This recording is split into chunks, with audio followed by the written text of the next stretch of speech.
Craig Jennings and Eric Dickerson are back.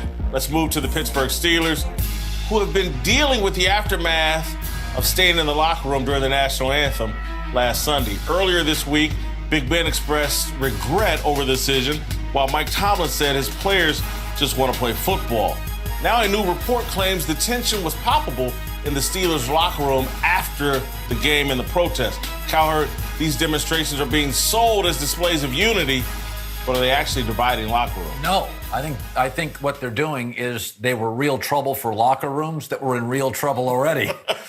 You and I have been talking about this. Big Ben is called out before this, because he called out Tomlin again essentially this week.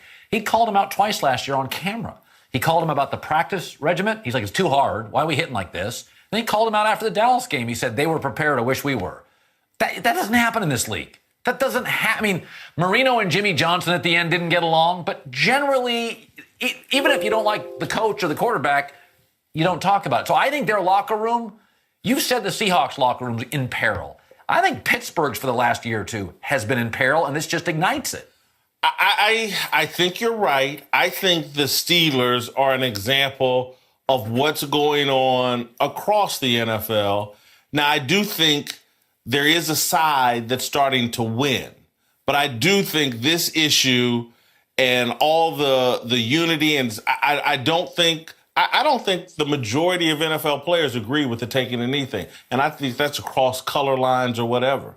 I think a lot of people have been forced and felt like social media would eat them alive, or their teammates would eat them alive, or they'd look like sellouts if they didn't take a knee.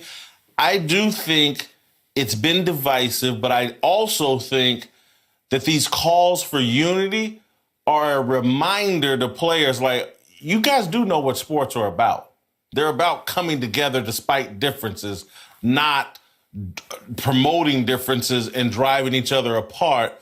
So I think eventually it may land on unity, but right now I think there's a lot of disharmony around the league. I agree with that. I do agree with you. One thing, I think some of the players are probably feeling, man, look, I don't want to take a knee. I'm not making enough money to take a knee. If I get cut taking a knee, I'm out of my job. Yeah. So I think with Mike Tomlin, I think that he's a guy that's liked in his locker room, but some players may not like some of the things he stands for with like this issue. But I think he's a well-liked coach, really. But, you know, in a locker room, you try to have everybody get along. It doesn't work like that sometimes. Sometimes the players do call the coaches out. Sometimes the coaches call the players out, which sometimes really is a good thing because you want everybody accountable.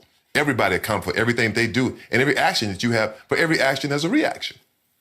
I don't think that these demonstrations actually divide the locker room. I think they create conflict, which isn't always bad. It's something that we have to work through. Every team, and you know this, are going to face some adversities. Well, when it comes to football and politics, football and social justice, this is kind of an adverse situation because it's not football. So we have to deal with this. Right. How are we going to deal with this? The Green Bay Packers choose to deal with it in their way. I think that, which is allowing Aaron Rodgers and those guys to talk about it and come to a decision.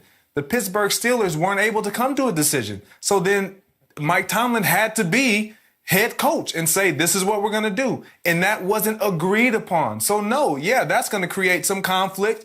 And to your point, Big Ben has been on the opposite end of the table for a long time when it comes to Mike Tomlin. And personally, that's the biggest divisive deal there because you have a lot of young guys. Football issue.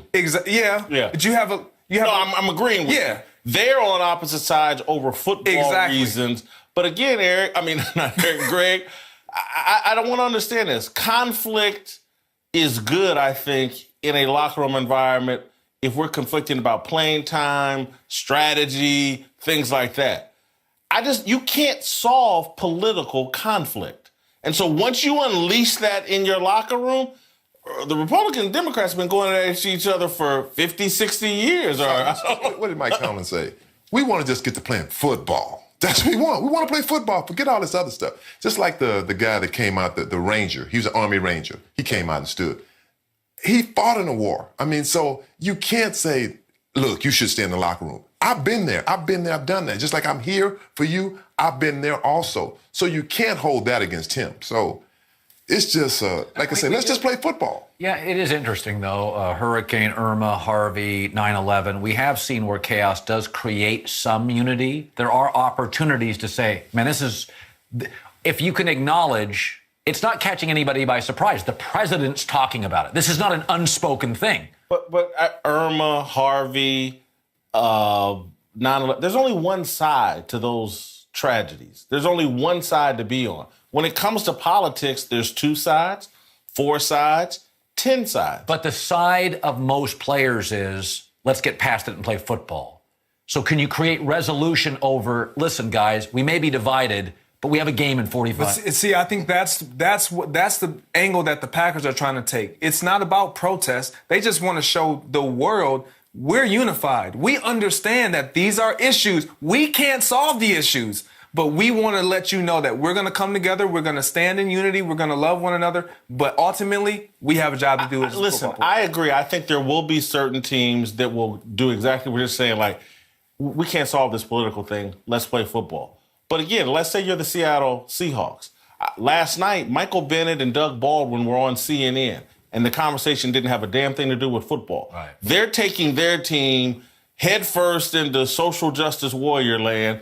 And I don't care what Seattle is, what the city is, what Pete Carroll is. Not everybody in that locker room. Hey, man, let's play football. Let's try to win games. I agree with that. Let me try to get my next